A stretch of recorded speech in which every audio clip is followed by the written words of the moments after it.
The psychology of fixing things. I need you to listen closely, because what we're about to unpack today is going to fundamentally change how you look at every single broken thing in your life. Because whenever things inevitably go south, your very first instinct is actually completely backwards. Picture this. It's pouring rain, you turn the key, and nothing. Dead car battery. Or maybe it's 11 p.m., you're exhausted, and your computer just corrupted that file you've been working on all week. Or worse, suddenly there's water everywhere because the pipe under your sink just burst. In that split second, your heart drops, your hands literally shake, and your brain screams in this visceral panic, "Help! I need someone else to fix this." But then you think of that one person. You know exactly who I'm talking about. They walk into that exact same disaster and they don't freeze. They don't immediately open Google with shaking hands or start crying. They just go quiet for a second and they start handling it. So why does their brain instantly see a puzzle to solve while your brain only sees a terrifying threat? What is the secret that separates these fixers from the rest of us? Well, it comes down to what psychologists call the helplessness trap. And listen to me as your mentor here. If you've ever felt guilty for outsourcing every broken thing in your life, I need to tell you right now, it is not a character flaw, okay? It's just a learned history. It's a specific set of life experiences that quietly taught you that problems are things that happen to you rather than the other way around. Here's what's actually happening inside your body. When you view a problem as a threat, your nervous system basically goes into complete shutdown mode. You freeze up and you look for the nearest exit. But when you view that exact same broken pipe or corrupted file as a puzzle, it triggers this incredibly healthy, mild curiosity. Your brain says, oh, this is just a puzzle, and hey, we've solved puzzles before. Okay, let's dive into the secret of self-efficacy.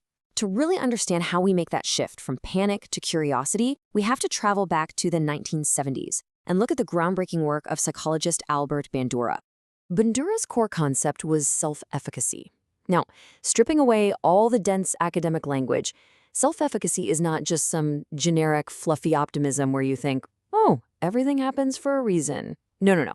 It's a highly specific belief. It's the deep internal feeling of, I have handled difficult things before, and therefore, this exact thing sitting in front of me right now is handleable.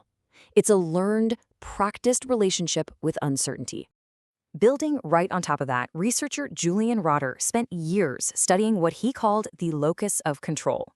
Basically, this is the degree to which a person believes their own actions determine outcomes, rather than just chalking it up to luck or fate or the universe being out to get them. And having an internal locus of control doesn't just make you a handy mechanic. The research shows it actually protects against depression, helping people cope with massive life stress in ways that don't involve completely dismantling their lives.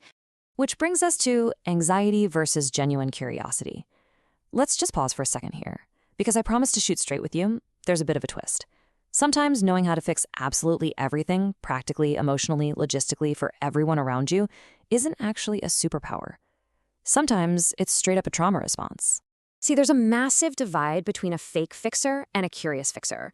The fake fixer learned to fix things because it was literally the only way they earned approval. Standing there helpless at some point in their life was genuinely risky, so their nervous system made a vow. I will never be helpless again. Guys, that is just anxiety wearing a superhero costume. You can spot them because they physically cannot relax. They hover and offer unsolicited advice just to soothe their own panic. But the curious fixer, they fix things out of genuine fascination. They love the gap between broken and working. They fall in love with the process of competence itself, entirely detached from anxiety. And that brings us to this incredibly powerful realization: broken is not a permanent condition. I really want you to let that land heavily for a moment. The genuinely curious fixer models that not knowing how to do something isn't a life sentence. It's just a temporary state. They know that you can put your hands on a problem, literally or metaphorically, and actually move it. So that leads us to the puzzle mindset. How do we actually get there? How do we adopt this mindset for ourselves? Well, it all comes down to mastering a psychological construct known as the tolerance of ambiguity. Because uncertainty is a starting point, not a verdict. Here's the big secret. When a true fixer walks into a broken situation, they are not certain it's going to work out. They don't have some magical guarantee. They feel the exact same uncertainty you feel. But they've learned how to sit inside that uncomfortable, ambiguous, messy space where they don't know the answer yet without completely falling apart.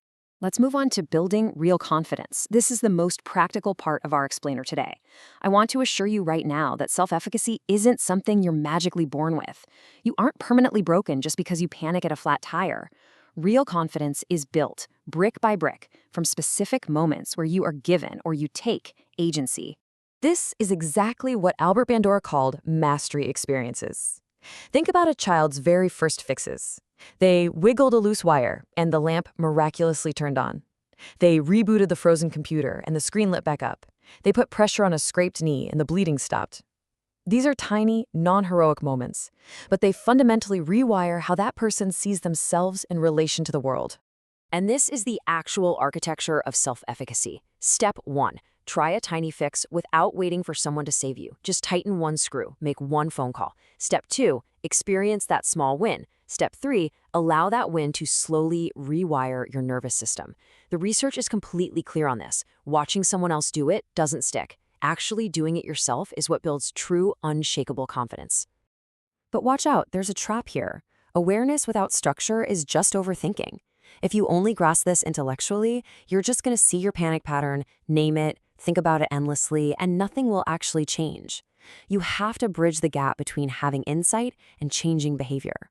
That's exactly why utilizing structured approaches, like a dedicated 7-day reset that guides you step by step, is so vital.